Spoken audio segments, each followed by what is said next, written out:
All right, what's up, everybody? Welcome back to another edition of Live from Redhook here at the Function House. Tonight, I'd like to welcome to our show DJ Monster.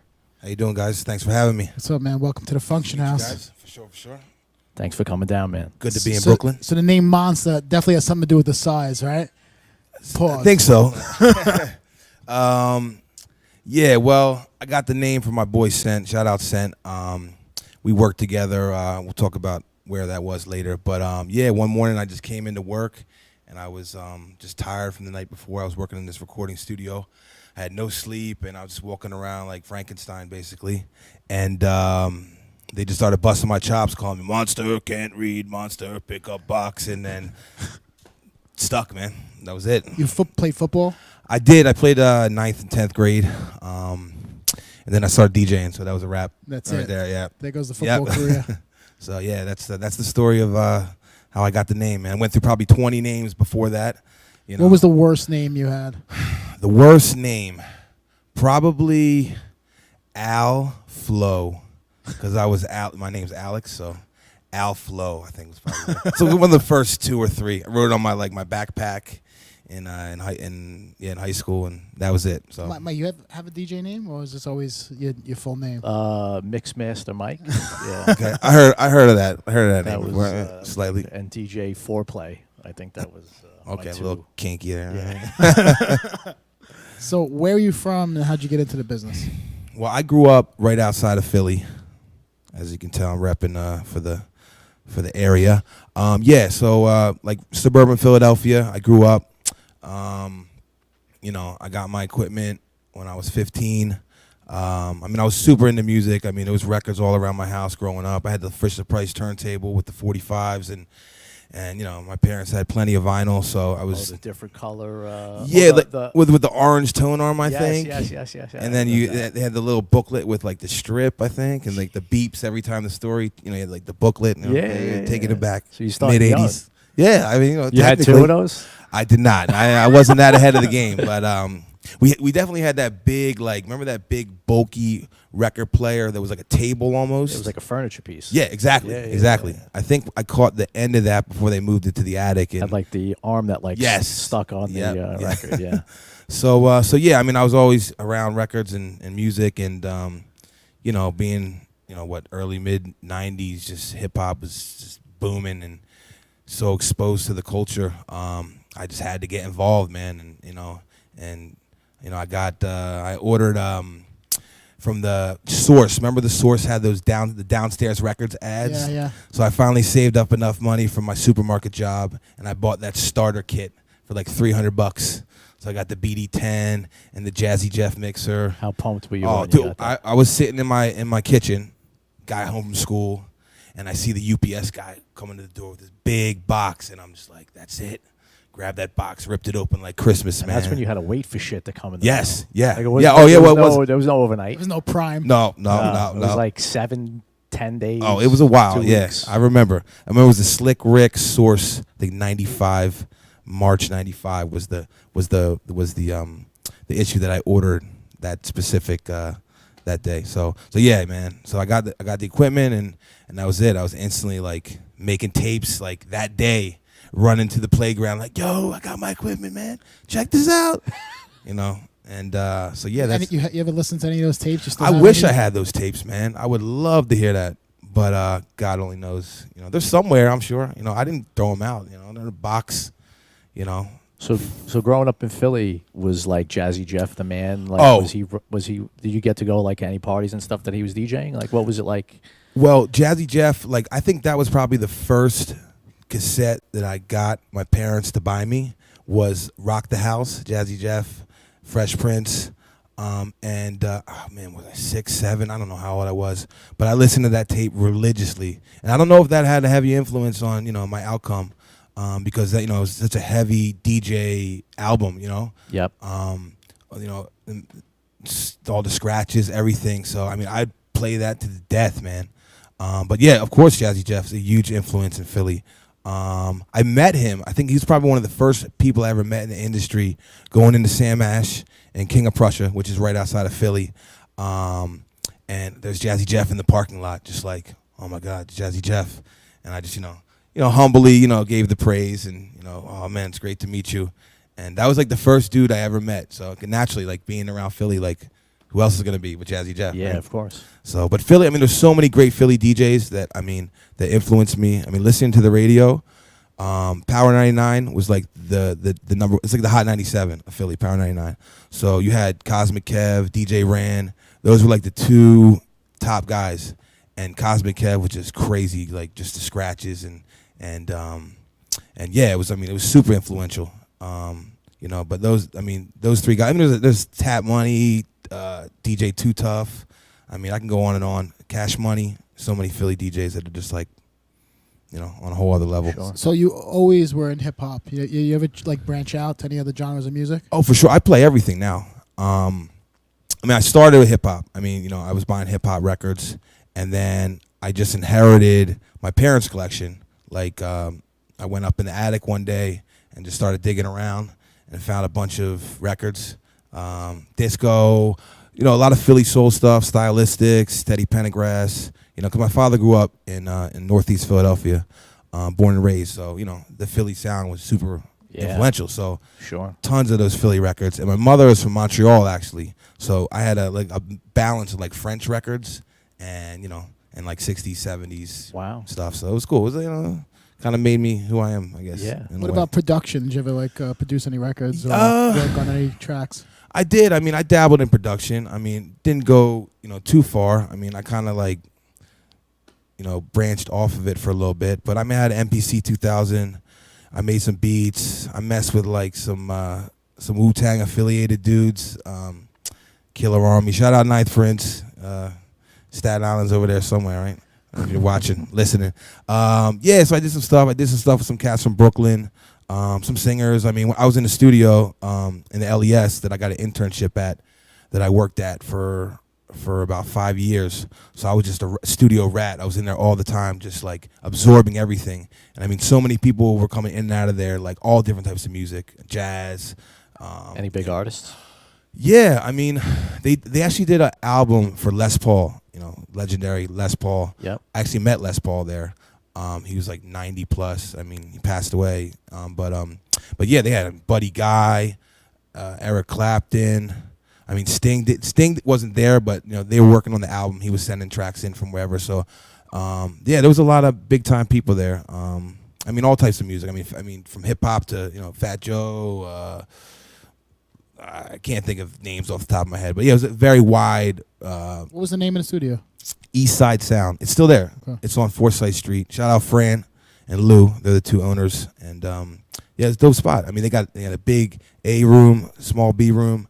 It's a full blown. You also worked at Fat Beats, right? Yes, I did work at Fat Beats for about 7 years. I got a job at the store first. Actually, they didn't give me a job at first. I was going to school at IAR, which was down the block, Institute of Audio Research, studying like engineering and stuff. And I went in there like, hey, can I get a job? And they're like, nah, we ain't got no jobs, man. So I said, come back in a couple weeks. Came back in a couple weeks. Can I get a job, part-time, whatever, anything? Nah, come back in a couple weeks. So I came back a couple weeks. Can I get a job? They were like, nah, but we got an internship if you want to work here one day a week. Of course we have an internship. I'm like, all right, well, that sounds cool because, I'm 22. I just moved to the city. And so they gave me an internship, basically just play records all day for customers. And that's how it started. And then they gave me Saturday, which was like pretty much the best day to be there because everybody come in there. So I'd be up there Saturday all day, just cutting shit up, meeting people. And it was dope, man. So yeah, I was there. Then they started to pay me and gave me a couple more days a week. And then from there, a full-time job opened up at the distribution warehouse in Dumbo. So I went over there and I was working full-time every day, 9 to 5. That had to be a great internship, though. You must have met everyone coming through Fat Beats. Yeah, everybody being there. DJ Premier, Pete Rock, all the boot camp cats were always heavy in there. Sean Price, Smith & Wesson, even like label execs, like Craig Kalman, the president of Atlantic. He would be in there. I didn't even know who he was. He'd come in there, buy tons of records, I'm like, who is this dude, man? He's always like, what's the new stuff? You know, blah, blah. And then somebody put me on, like, hey, that's the president of Atlantic. And I go, oh, word? Now, okay. So then, you know, we He was developed doing his homework. Yeah, oh, for sure. You know, I dropped like some Dilla shit, and he'd be like, hey, what's that? Like, you know, his ear was always to the The state of the ground. to the underground. Yeah. Yeah. So yeah, tons of people be through coming in and out of there. I remember the Neptunes did this private in-store. It wasn't even an in-store. It was like a photo shoot for some GQ or something. So they closed the store down, and they had like, you know, 10 or 15 people in there for the photo shoot to just act like, you know, they're there naturally. And like, they didn't even show up. Like, people were waiting there for 2 hours. Like the photographer, everybody's like, oh, where are they at? They're coming. So then they finally show up, and then Pharrell shows up with like his barber. So they're 3 hours late, and Pharrell's like, hold up, I need to get a haircut in front of everybody and make you wait another 30 minutes. Sits down. That's touches gangster hair. shit. You know, and the Khalees record just came out, so the security's like, yo, you got that Khalees? You know, put that on right now. So, you know, stroking his ego a little bit. But hey, he's Pharrell, man. You know, so, you know, like, what can you do? So yeah, tons of people coming in and out of Fat Beats. It was a dope experience for sure. So you're still playing clubs and stuff like that. Where are you playing now? Yeah, I mean, I'm out there like 3-4 nights a week. Tonight, Tuesday night, I do this thing in Williamsburg, this small little bar called the Commodore. It's kind of like my escape from, you know, the typical club nightlife, where I play a lot of throwback, like funk, soul, old school hip hop. You know, it's my world. Like, I play whatever I want. I kind of created the atmosphere. Yep. So that's what I do every Tuesday. So you must love that. Yeah, it's because it's an escape, man. It keeps me in tune with, like, you know, the past, and you know, and keeps me sharp with you know, doing research and homework and stuff like that. So that's on Tuesdays. Did they ask you to play like that, or they just give you full range? Nah. Well, when I went there the first time, they didn't tell me to play anything. I just kind of caught a vibe of the atmosphere, and I'm like, you know, this is what I feel like it could be. Sure. You know, because it was like, hey, could you do this every week? Yeah. Basically, it started like kind of every month, and then every other week, and then like, you know what? Just do it every Tuesday, man. It's yours. They get a nice crowd now. It's every week's different. Yeah. You know, sometimes it's more chill.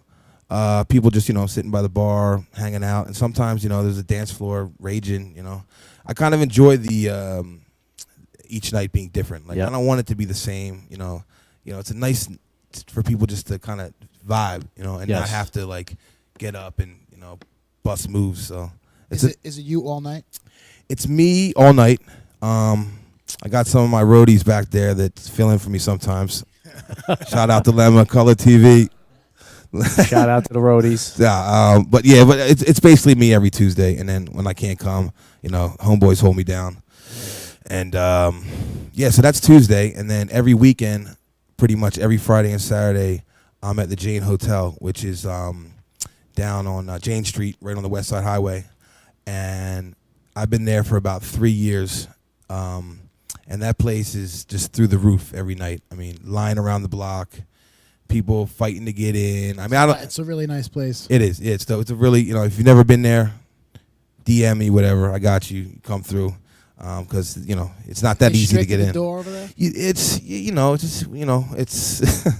yeah. I mean, it's the doorman's discretion, right? You know, he lets in who he wants to let. A lot of feelings get hurt. Yeah. But you know, I think one piece of advice to people that go to clubs is like, if you have a good approach, like, you know, like if you get friendly with the right people, you know, just build a relationship, and you know, and you'll never have an issue, you know.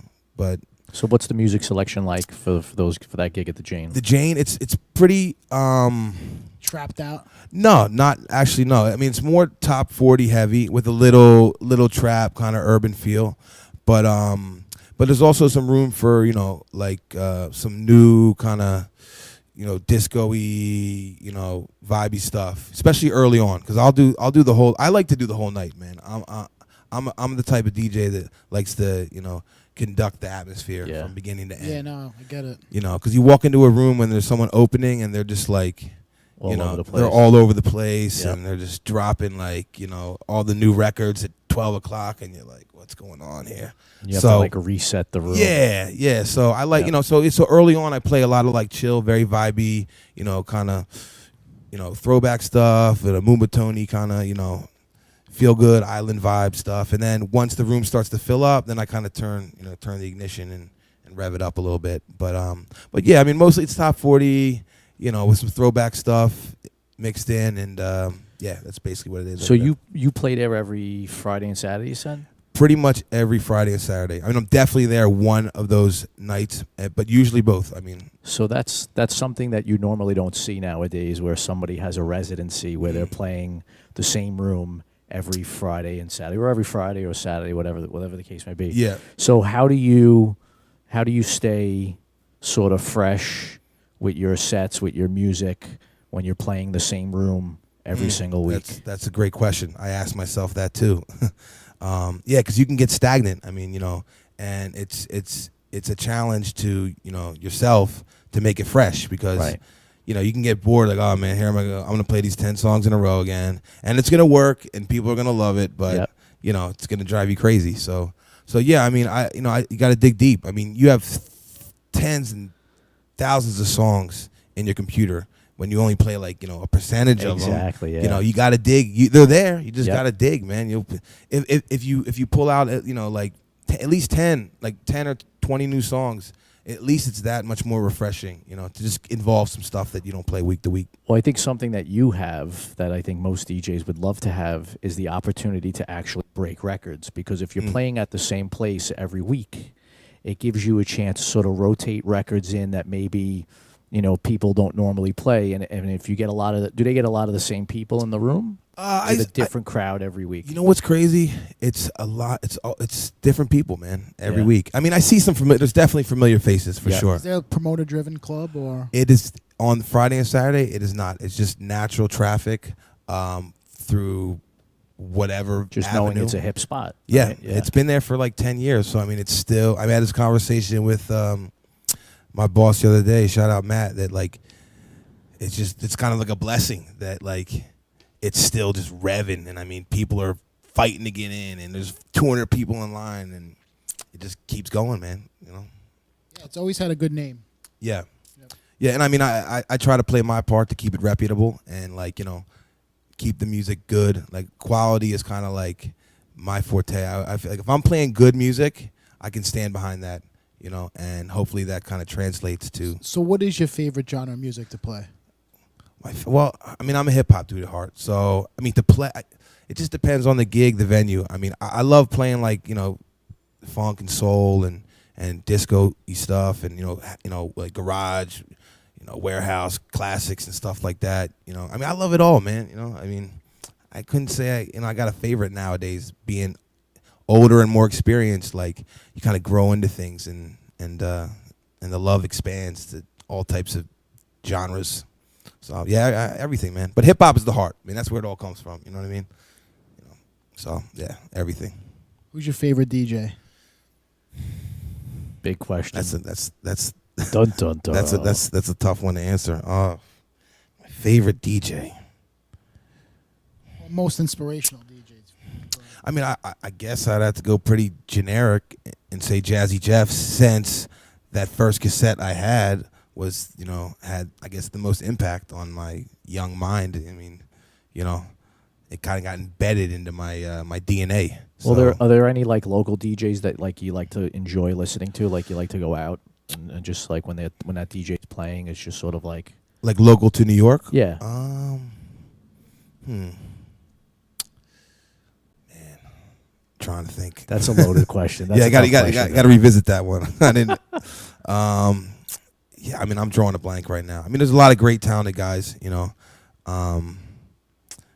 I can't think of anybody off the top of my head. I mean, I can start spitting out names, but No, I don't want to hurt no feelings. That's all right. So, did you put something together for us?